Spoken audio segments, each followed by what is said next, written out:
Halo teman-teman semua, kembali lagi dengan saya, Titan Delian Givanti Seik. Oke teman-teman, di video kali ini saya akan menjelaskan tentang masuknya gereja di Nusa Tenggara Timur. Tetapi penjelasan kali ini hanya secara singkat ya teman-teman. Oke, kita mulai. Sebelum masuknya Portugis di Nusa Tenggara Timur, ternyata Nusa Tenggara Timur sudah memiliki hubungan dengan luar negeri. Karena di Nusa Tenggara Timur terdapat pohon cendana yang kemudian pohon cendana ini membuat Nusa Tenggara Timur bekerja sama dengan orang-orang luar negeri. Tetapi kemudian kekayaan di Nusa Tenggara Timur ini dimanfaatkan oleh bangsa Portugis. Kemudian mereka datang di Nusa Tenggara Timur untuk memonopoli perdagangan kayu cendana ini. Dan kedatangan mereka juga membawa agama Kristen di dalamnya. Pada kedatangan bangsa Portugis pada abad yang ke-19, ini ada seorang pastor bernama Antoni Taveira. Nah, pastor ini kemudian menjadi tokoh kunci yang membaptis ribuan orang di Pulau Timor. Dan perjalanan dalam penyebaran agama Kristen di Nusa Tenggara Timur oleh bangsa Portugis ini ternyata tidak berjalan dengan baik karena banyak masyarakat setempat juga tidak menerima bangsa Portugis dengan baik, tetapi ada juga yang menerima. Di samping penerimaan dan penolakan terhadap agama Kristen yang dibawa oleh bangsa Portugis ini, kemudian banyak juga terjadi konflik antar suku dan persaingan politik yang membuat agama Kristen di Nusa Tenggara Timur sulit untuk menyebar. Nah, di tengah-tengah konflik yang terjadi ini, datanglah Belanda dan mempersulit semua keadaan Portugis saat itu.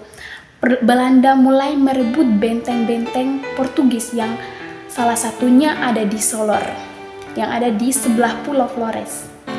Kedatangan Belanda di Nusa Tenggara Timur ini juga membawa agama Kristen Protestan, sehingga terjadilah persaingan antara umat Portugis Katolik dan Protestan Belanda di Nusa Tenggara Timur, yang kemudian persaingan antara umat Katolik Portugis dan Protestan Belanda ini berujung pada konflik bersenjata yang merugikan komunitas Kristen yang rentan. Di tengah kekacauan ini, tokoh agama seperti Pastor Antonio dan de San Jacinto dengan tegas membela iman Kristen. Mereka berupaya menjaga kesatuan komunitas Kristen dengan menggabungkan faktor spiritual dan politik dalam upaya bertahan dalam gejolak yang kontemporer. Dengan masuknya agama Kristen Protestan di Timor pada abad yang ke-18, ketegangan antara agama dan negara yang berbeda menjadi meningkat antara dua agama.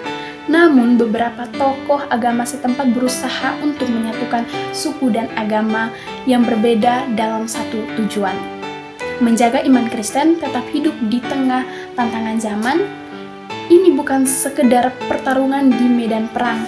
Ini juga adalah perjuangan emosional yang berhubungan dengan kisah kepahlawanan dan keberanian para tokoh agama ini. Nah, kemudian para tokoh ini menginspirasi masyarakat setempat untuk tetap berpegang teguh pada keyakinan mereka dan menghadapi tantangan besar dengan baik.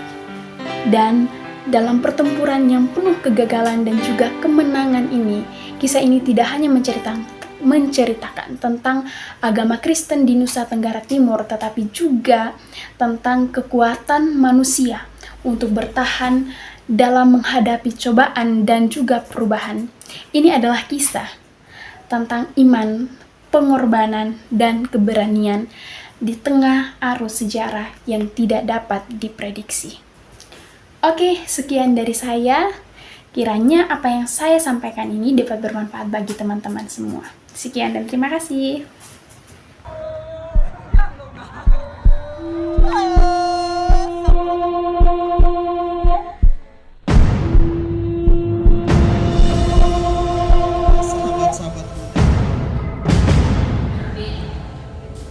Hei pemuda-pemudi Indonesia, berapa jumlahmu?